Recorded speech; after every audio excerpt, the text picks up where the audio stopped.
Hello everyone, कैसे हैं आप सब। तो थंबनेल पर आपने देख ही लिया है कि वीडियो किस टॉपिक पर होने वाली है। ये जो ट्रैक सूट आप मुझे पहने हुए देख रहे हो, इसका मैंने शॉर्ट में वीडियो अपलोड किया था। तो आप लोगों ने मुझे बहुत ज़्यादा डीएम किया है इंस्टाग्राम, फेसबुक और यूट्यूब पर कि प्लीज़ इसका डिटेल वीडियो शेयर करो। तो आप लोगों के कॉमेंट पर आज मैं इसका डिटेल वीडियो लेके आई हूँ। तो फ्रेंड्स, इस वीडियो में मैं आपको डिटेल में बताने वाली हूँ कैसे आपको इसका मेजरमेंट लेना है, कटिंग कैसे करनी है, स्टिचिंग कैसे करनी है। तो सबसे पहले आपको आपके अपर पार्ट की लेंथ को मेजर करना है, कितना लॉन्ग बनाना है। उसके बाद आपको फिटिंग ले लेनी है। तो फिटिंग इसकी हम थोड़ा लूज ही रखते हैं, ज़्यादा फिट हम इसको नहीं बनाते क्योंकि बिकॉज हम इसमें नीचे एक दो फैब्रिक और कैरी कर सकते हैं, इतना लूज रखना है। उसके बाद आपको लेंथ स्लीव्स की ले लेनी है। उसके बाद आपको लेना है क्रॉस बैक। जैसे आप वीडियो में देख रहे हो, आपको सभी मेजरमेंट अपनी बॉडी के अकॉर्डिंग ऐसे ही लेना है। अब हमें हुड के लिए मेजरमेंट लेना है। तो नेक पर जैसे मैंने मेजरमेंट टेप को रखा है और हल्का लूज करके देखा है, आपको भी ऐसे नाप लेना है। तो मेरा मेजरमेंट यहाँ पे आया है 26 इंच, यानी कि हाफ रहेगा 13। अब इसका जो बैक वाला पार्ट है, यानी कि इसकी हमें पीछे से राउंड कितना लेना है, तो हमें अपनी आईज के एक साइड रखना है, यानी कि लेफ्ट से राइट ले जाना है या फिर राइट से लेफ्ट, आप लो जैसा आपको सुटेबल लगे। जैसे आप वीडियो में देख रहे हो, इस तरह से आपको नापना है। तो मेरा यहाँ पे आया है 16 इंच, तो यहाँ पर हाफ इसका रहेगा 8 इंच। अब हम जो गले में इसको पहनेंगे वो भी हमें नापना है कि ये पहनते हुए में टाइट ना है। तो आपको जैसे आप वीडियो में देख रहे हो, इसी तरह से आपको राउंड लेना है अपने सर का। तो मेरा टोटल जो राउंड आया वो 21 इंच आया है। आप अपने अकॉर्डिंगली अपने बच्चे का बना रहे हो या किसी छोटे बड़े का, तो आपको सारे मेजरमेंट बिल्कुल सेम ऐसे ही लेने हैं।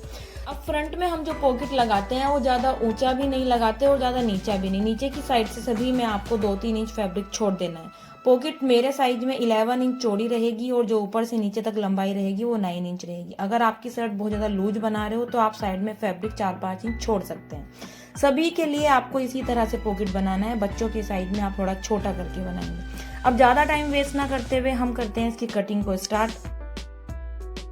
तो फ्रेंड्स, ये जो वेलवेट फैब्रिक है, इसमें बारीक बारीक फर है। फर का जो डायरेक्शन है वो नीचे की साइड को है। तो हमें सारी कटिंग इसी तरह से करनी है। अगर हम नीचे से ऊपर को रखेंगे तो ये फैब्रिक उल्टा हो जाएगा। आपके पास जो भी फैब्रिक है, आप जो भी वुलन फैब्रिक यूज कर रहे हो, उसको ध्यान से रखना। वैसे तो मौसम काफी चेंज हो चुका है अब, लेकिन आप लोगों के काफी डीएम थे तो इसलिए मैं वीडियो ये बना रही हूँ। तो यहाँ सबसे पहले मैंने फैब्रिक को डबल फोल्ड कर दिया। अब मेरा सबसे बड़ा साइज है वेस्ट राउंड का। तो वेस्ट राउंड है 36 इंच, उसमें हमें ज़्यादा लूजिंग देनी है 4 इंच, तो 20 आएगा। उसका फोर्थ पार्ट 10 इंच। तो यहाँ पर मैं 10 इंच पर मार्क करूँगी। साइड में मैं कोई मेजर नहीं रख रही हूँ, सॉरी मार्जिन नहीं रख रही हूँ, क्योंकि ये मुझे बाद में ओपन नहीं करना है। मैंने पहले से इसको एक्स्ट्रा लूज कर लिया है। आप बच्चों के लिए बना रहे हो तो थोड़ा बहुत लूज रख सकते हो, साइड में मार्जिन ले सकते हो। अब उसके बाद मैं यहाँ लेंथ के लिए मार्क करूंगी। लेंथ 25 है। 2 इंच मैंने मार्जिन इसलिए लिया है, 1.5 इंच फोल्ड हो जाएगा, हाफ इंच सिलाई के लिए रहेगा। तो 28 पर मैंने मार्क कर दिया है। अब ऊपर की साइड में क्रॉस बैक के लिए मार्क करूंगी। तो क्रॉस बैक मेरा 16 इंच था, पर मुझे डाउन ज़्यादा चाहिए था क्योंकि आजकल डाउन शोल्डर फैशन में है। तो मैंने उसमें 2+ किया, 18 किया, उसका हाफ 9 इंच पर मार्क किया। अब जितना हमने शोल्डर लिया है, हमें उसे 5 से डिवाइड करना है। डिवाइड करने के बाद मेरा आ रहा है 3.6 इंच। अब मैं फैब्रिक फोल्ड साइड से 3.6 इंच पर मार्क करूंगी। इसकी लेंथ के लिए मैं 3.5 इंच पर मार्क करूंगी। यहीं से हम लाइन को सीधा करके एक बॉक्स को ड्रॉ कर लेंगे और उसके अंदर फ्री हैंड हल्का सा कर्व शेप दे देंगे। आप यहाँ पर फ्रेंच कर्व का भी यूज कर सकते हैं या फिर मेरी तरह फ्री हैंड भी गोलाई दे सकते हैं। अब हमें शोल्डर के लिए 1 इंच डाउन करना है। जहां से हमें डाउन करना है वहीं से मैं इसमें 6.5 इंच पर शोल्डर के आर्म होल के लिए मार्क कर दूंगी। इसमें आर्म होल मैंने अभी छोटा इसलिए लिया है क्योंकि पीछे वाले पार्ट में मैं 1.5 इंच प्लस करके लूंगी। यहीं से लाइन को सीधा कर देंगे। अब यहाँ पर मैं इसमें फ्री हैंड गोलाई दे दूंगी। तो अंदर की साइड पहले हमें फ्रंट पार्ट के लिए आर्म होल की शेप देनी है। तो जहां पर हमने मार्क किया वहां से मैं 1 इंच अंदर की साइड मार्क करूंगी और लाइन को सीधा कर दूंगी। जैसे मैं इसमें फ्रंट आर्म होल और बैक आर्म होल की गोलाई दे रही हूँ, आपको ठीक ऐसे ही करना है। अगर आप शोल्डर कम रख रहे हो तो आपको आर्म होल की गोलाई भी थोड़ी ज्यादा ही रखनी है। बैक पार्ट अगर आप नहीं बढ़ा रहे हो तो फ्रंट वाले पार्ट में ही आपको आर्म होल ज्यादा प्लस कर लेना है। अब लेंथ वाले मार्क पर मैंने लाइन को सीधा कर दिया है। अब ऊपर से हमें शोल्डर से वेस्ट राउंड पर मार्क करना है। तो वेस्ट राउंड के लिए मैं यहाँ पर आप 14 या 13 इंच पर मार्क कर सकते हैं। तो मैंने 13.5 इंच पर मार्क किया है। अब यहाँ से थोड़ा सा अंदर की साइड में हल्की सी कर्व शेप दूंगी जो थोड़ा सा फिटिंग में अच्छा लगता है।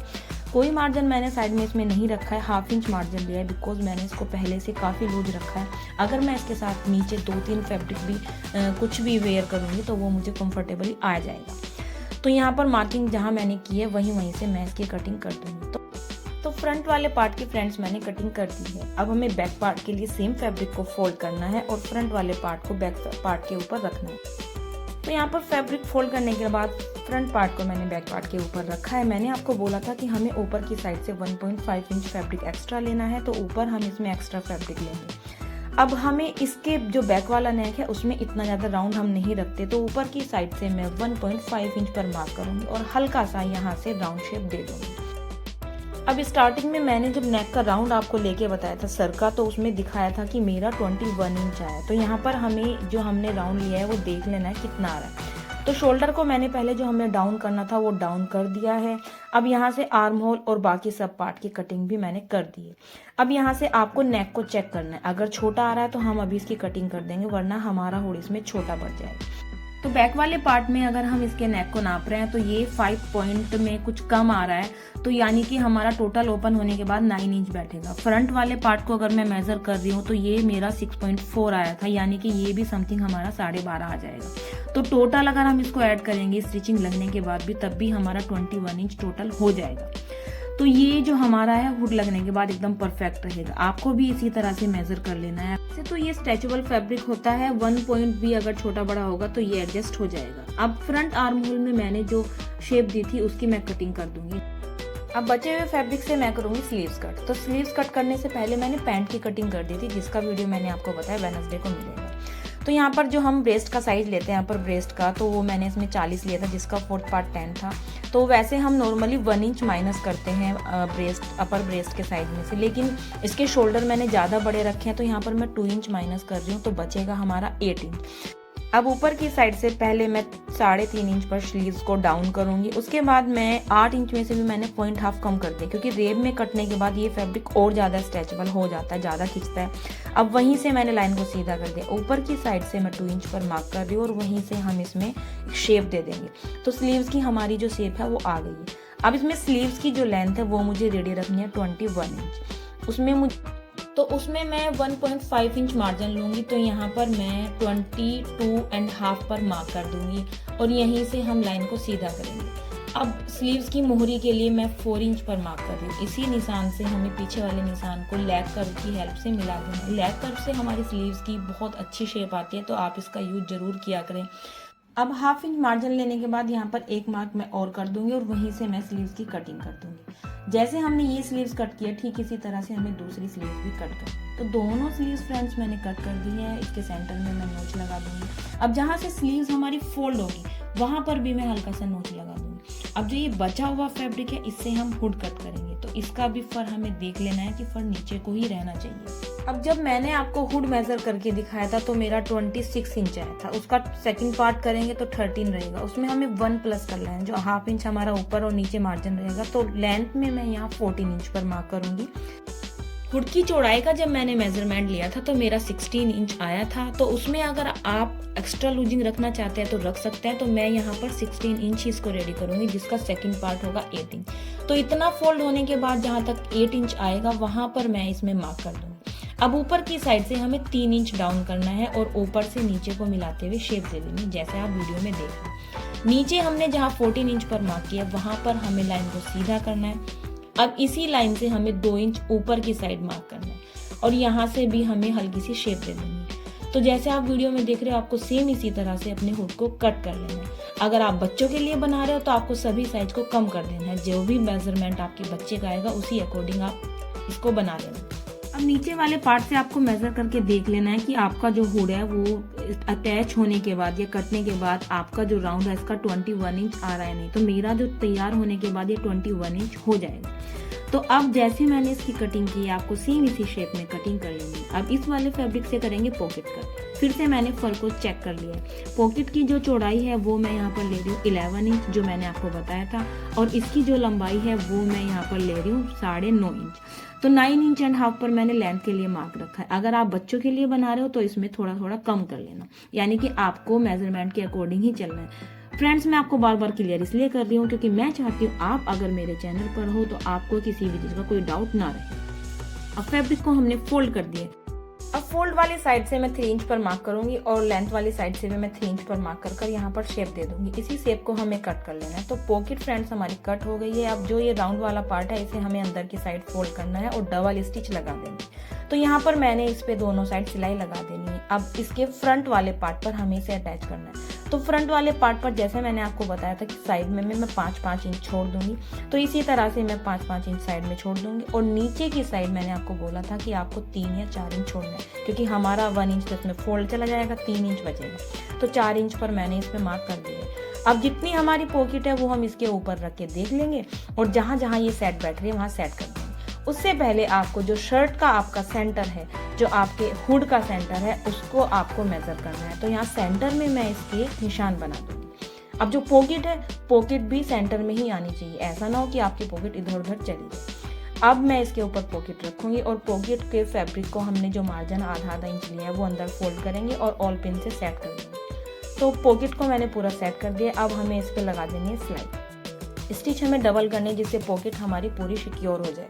तो देखिए स्टिच लगने के बाद हमारी पॉकेट का लुक कुछ इस तरह है और बहुत ही कंफर्टेबल ये पॉकेट रहेगी। इजीली तरीके से हम इसमें हैंड कैरी कर सकते हैं। अब इसके फ्रंट और बैक दोनों पार्ट के हमें शोल्डर को ज्वाइन कर देना। शोल्डर में मैंने 1/2 इंच का मार्जिन लिया था, तो यहीं पर मैंने इसमें सिलाई लगा दी। सिलाई लगाने के बाद इसको रखेंगे साइड में, हुड को करेंगे रेडी। तो ये वाला पार्ट तो हमारे अपर वाले पार्ट से अटैच होगा।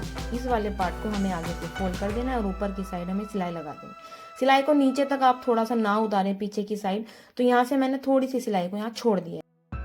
अब हमने जो अपर पार्ट तैयार करके रखा है उसके शोल्डर से शोल्डर की सिलाई को मिलाएंगे और बैक वाले नेक के सेंटर में हम यहाँ पर नोच लगा देंगे। इसी तरह से हमें फ्रंट में नोच लगाना है।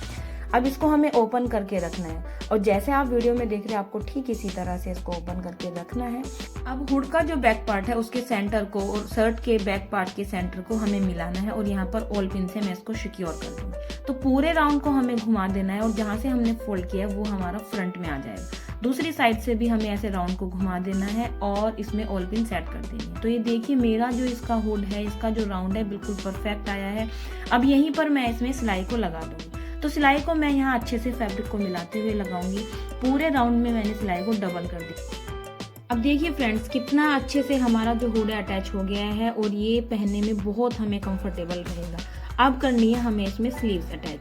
तो हमें फैब्रिक को उल्टा कर लेना है और स्लीव्स को भी हम ऐसे उल्टा करेंगे। तो हमने जो बैक वाला पार्ट है इसमें मैंने बैक वाले पार्ट को थोड़ा बड़ा रखा था, तो स्लीव का जो सेंटर है थोड़ा पीछे की साइड जाएगा। तो इस चीज का ध्यान रखते हुए मैं यहाँ पर स्लीव्स को अटैच कर दूंगी। सेम इसी तरह से दूसरी स्लीव्स को भी अटैच कर दूंगी। तो दोनों स्लीव्स मैंने यहाँ पर अटैच कर दी। अब स्लीव्स के मोहरी वाले पार्ट को मैं आगे की साइड से 1.5 इंच जो हमने मार्जिन लिया था वो फोल्ड कर दूंगी। तो इसमें मुझे करनी है इलास्टिक इंसर्ट, क्योंकि इलास्टिक मैं इसलिए डाल रही हूँ कि अगर हम जब घर में होते हैं, काम करते हैं, तो हम स्लीव्स को ईजिली तरीके से ऊपर कर सकते हैं। तो यहाँ से मोहरी के नाप हमें ले लेना है, जैसे आप वीडियो में देख रहे हो ठीक इसी तरह से कि इलास्टिक आपको कितनी डालनी है। अगर आप इलास्टिक नहीं डालना चाहते तो आप नॉर्मली भी इसको फोल्ड कर सकते हैं। तो यहाँ पर मैंने मोहरी का नाप लिया है, तो मैंने इसमें 8 इंच की इलास्टिक ली है, जो थोड़ा थोड़ा सिलाई में भी दब जाएगी। अब सेफ्टी पिन की हेल्प से मैं इसके अंदर से इसमें इलास्टिक को इंसर्ट कर दूंगी। इलास्टिक को दूसरी साइड बाहर निकालने से पहले एक साइड को हमें पहले सिलाई लगाकर लॉक कर देना। फिर सेफ्टी पिन हटाने से पहले दूसरी साइड की जो इलास्टिक है उसको भी सिलाई लगाकर लॉक कर देंगे, ठीक इस तरह से। अब दोनों साइड मैंने इसी तरह से इसमें इलास्टिक डाल दी है। अब आर्म होल को आर्म होल से मिलाएंगे और जो हमने फिटिंग के लिए मार्किंग कर रखी थी वो यहाँ पर हम इसमें फिटिंग की सिलाई लगा देंगे। तो दोनों साइड मैंने इसमें फिटिंग के लिए जो मार्किंग की थी वहां पर मैंने इसमें सिलाई लगा दी। तो अब नीचे की साइड से जो हमारा इसका राउंड पार्ट है उसको हम तैयार करेंगे। तो यहाँ पर भी मैंने 1.5 इंच मार्जिन लिया था, उसको मैं यहाँ पर ऐसे बहुत फिनिशिंग के साथ फोल्ड कर दूंगी। तो पूरा राउंड मैंने फोल्ड कर दिया। इसमें छोटा सा होल छोड़ा है जिसके अंदर से मैं इसमें इलास्टिक इंसर्ट करूंगी। तो मेरा जो वेस्ट राउंड है उसका जो फिटिंग वाला साइज था वो 36 इंच था, तो उसमें से मैंने 4-5 इंच माइनस किया है। तो यहाँ पर मैंने 16 इंच की इलास्टिक को लिया है। राउंड में 32 इलास्टिक ली है। तो उस इलास्टिक को मैं इसके अंदर इंसर्ट कर दूंगी और जैसे हम प्लाजो में या किसी भी चीज़ में इलास्टिक डालते हैं सेम इसी तरह से आपको इसमें भी इलास्टिक को डाल देंगे। यहाँ पर भी मैं आपको यही कहूँगी, अगर आप इलास्टिक नहीं डालना चाहते तो आप अवॉइड कर सकते हैं। नीचे की साइड से आप जितना आपका राउंड है उतनी लंबी पट्टी लें, चौड़ाई ले लें उसकी 4 इंच। जैसे हम लोअर में बेल्ट अटैच करते हैं ट्राउजर में, उसी तरह से आप उसको अटैच कर देना, उसका भी लुक बहुत अच्छा आता है। या फिर जैसे मैंने किया आप इस तरह से भी करेंगे तो बहुत अच्छा लुक आएगा। तो ये हुड हमारा हो गया है तैयार। ये देखिए फ्रेंड्स कितना अच्छा लुक इसका आया है। तो कैसा लगा आपको ये ट्रैक सूट, मुझे कमेंट करके जरूर बताना। और ट्राउजर की वीडियो देखने के लिए चैनल को सब्सक्राइब कर लेना, क्योंकि बहुत अच्छे तरीके से मैंने इसके ट्राउजर को कटिंग किया है, स्टिच किया है, डबल साइड पॉकेट दी है कंफर्टेबल तरीके से। तो बहुत ही सुंदर ये लगा है। और इसका जो हुड है वो भी मुझे बिल्कुल फिट आया था। पॉकेट आप देख सकते हैं एकदम बिल्कुल सेट बैठी है। स्लीव्स और लोअर सब कुछ बिल्कुल परफेक्ट है। तो कैसा लगा आपको वीडियो कमेंट करके जरूर बताना। चैनल को सब्सक्राइब कर लेना। मिलती हूँ वेडनेसडे को, बाय।